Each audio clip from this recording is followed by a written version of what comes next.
Pagbati ng kanyang mga manonood, good morning, good afternoon, good evening, saan man sila naroroon. Ipinahayag niya ang hangarin na nasa mabuting kalagayan ang lahat at ligtas sa anumang kapahamakan.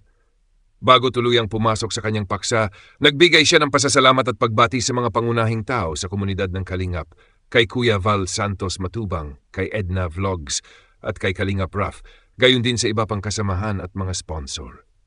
Nagbigay din siya ng shoutout sa mga kapwa YouTubers at kaibigan gaya ni Tita Ligja, Irene Azuzima, Mixel Blog, Celty BPX, Charma, Minbel at Tintin.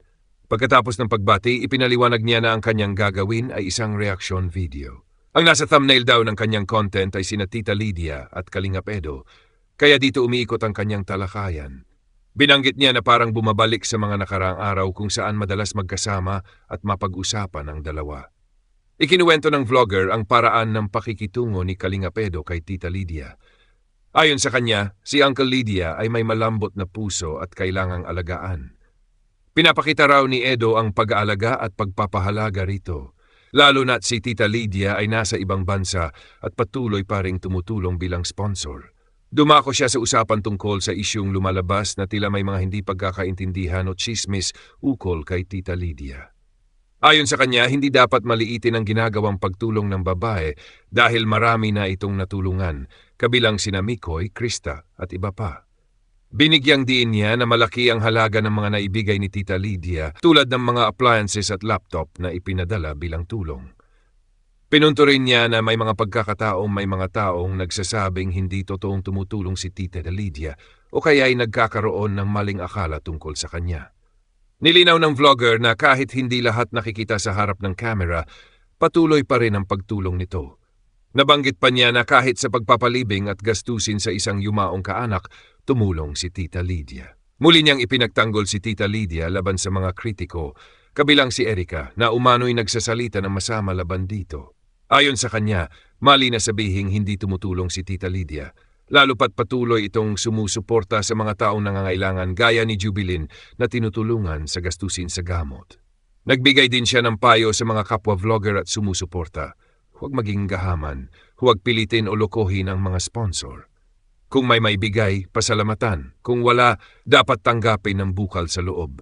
Binigyang diin niya na huwag magpakasakal o magpanggap na naloloko para lamang makakuha ng tulong. Sa huli, sinabi niyang hindi dapat makinig sa mga nagkakalat ng maling balita laban kay Tita Lydia. Ipinahayag niya ang kasiyahan dahil hanggang ngayon, tuloy-tuloy ang pagtulong nito sa komunidad. Bilang pagtatapos, nagpasalamat siya sa mga manonood at nagpaalam magkakaroon pa siya ng susunod na upload. Ni Milamp na agad nagbigay ng maraming shoutout para sa Team Kalingap, kabilang na ang EDC, Juinetics at Jamcar. Mula pa lang sa simula ay malinaw ang kanyang mensahe, One Kalingap, One Family. Binanggit din niya ang suporta sa mga pangunahing charity vloggers gaya ni Kuya Val Santos Matubang, Kalingap Rab at Ate Edna Vlogs. Pagpasok sa reaksyon, tinalakay niya ang isang upload ni Kalingap JJ na matagal nang suportado ng mga manood. Ayon sa kanya, gusto niyang bigyang pansin ang mga bagong bagay na nalaman tungkol kina Papa Eds at Vianzi na madalas natampok sa mga usapan at content. Minsan ay pabirong tanong pa niya, sino ang nanay nila? Habang hinihikayat ang audience na mag-comment, naging malapit ang tono ng talakayan sa personal na buhay at relasyon ni na Papa Eds at Vianzi. Ibinahagi niya ang obserbasyon tungkol sa pagiging masayahin at maalaga ng dalawa kahit pa napapansin daw na medyo tumataba si Papa Eds dahil siguro sa pagiging in love at sa masarap na pagkain. Biro pa niya na huwag daw ipaalam kay Papa Eds kung ano ang pinag-uusapan nila dahil baka magtampo. Lumalim ang usapan patungkol sa pagiging maalaga at mapagmahal ni Papa Eds kay Vianzi. Binanggit na kahit sa simpleng pagdadala ng pagkain at pag-aalaga ay makikita ang pagiging mabuting tao nito. Ang relasyon daw ng dalawa ay parang halimbawa ng tunay na malasakit, hindi lang sa isa't isa kundi pati sa mga beneficiaries ni Papa Eds. May halong kwela at birong kwento ang kanyang reaksyon, tulad ng paghuhugot sa mga karanasan sa pagkain, pagkakaroon ng alagang hayop, at pagiging masaya sa simpleng bagay gaya ng pagpunta sa disco o pagtambay. Napansin din niya na si Vianzi ay palakaibigan, mabait, at maalaga hindi lang kay Papa Eds kundi papatid at mga kasamahan. Sa bandang huli, Nilinaw ni Millamp na para sa kanya, makikita sa kilos at salita ni Papa Eds ang tunay na pagmamahal kay Vianzi.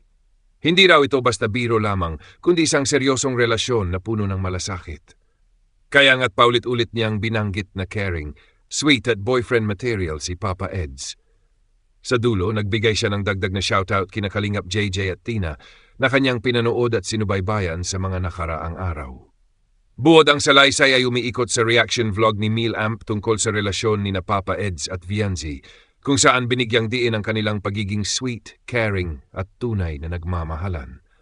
Naging masaya at puno ng biro ang talakayan, ngunit nakapaloob dito ang pagpapatunay na ang kanilang samahan ay hindi basta content lang, kundi may halagang emosyonal at inspirasyon para sa kanilang mga taga-suporta. Nagsimula ang vlogger sa pagbati ng kanyang mga manood. Good morning, good afternoon, good evening, saan man sila naroroon.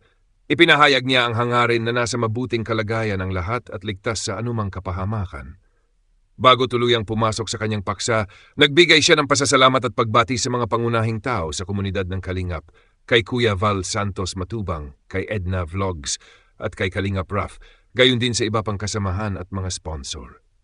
Nagbigay din siya ng shoutout sa mga kapwa YouTubers at kaibigan gaya ni na Tita Ligja, Irene Azuzima, Mixel Blog, Celty BPX, Charma, Minbel, at Tintin. Pagkatapos ng pagbati, ipinaliwanag niya na ang kanyang gagawin ay isang reaction video. Ang nasa thumbnail daw ng kanyang content ay sina Tita Lydia at Kalingap Edo, kaya dito umiikot ang kanyang talakayan. Binanggit niya na parang bumabalik sa mga nakaraang araw kung saan madalas magkasama at mapag-usapan ang dalawa. Ikinuwento ng vlogger ang paraan ng pakikitungo ni Kalingap Edo kay Tita Lydia. Ayon sa kanya, si Uncle Lydia ay may malambot na puso at kailangang alagaan. Pinapakita raw ni Edo ang pag-aalaga at pagpapahalaga rito, lalo na't si Tita Lydia ay nasa ibang bansa at patuloy pa ring tumutulong bilang sponsor. Dumako siya sa usapan tungkol sa isyung lumalabas na tila may mga hindi pagkakaintindihan o chismis ukol kay Tita Lydia. Ayon sa kanya, hindi dapat maliitin ang ginagawang pagtulong ng babae dahil marami na itong natulungan, kabilang sina Mikoy, Krista at iba pa. Binigyang diin niya na malaki ang halaga ng mga naibigay ni Tita Lydia tulad ng mga appliances at laptop na ipinadala bilang tulong. Pinunto rin niya na may mga pagkakataong may mga taong nagsasabing hindi totoong tumutulong si Tita Lydia o kaya ay nagkakaroon ng maling akala tungkol sa kanya. Nilinaw ng vlogger na kahit hindi lahat nakikita sa harap ng camera, patuloy pa rin ang pagtulong nito. Nabanggit pa niya na kahit sa pagpapalibing at gastusin sa isang yumaong kaanak, tumulong si Tita Lydia. Muli niyang ipinagtanggol si Tita Lydia laban sa mga kritiko, kabilang si Erica na umano'y nagsasalita ng masama laban dito. Ayon sa kanya, mali na sabihing hindi tumutulong si Tita Lydia.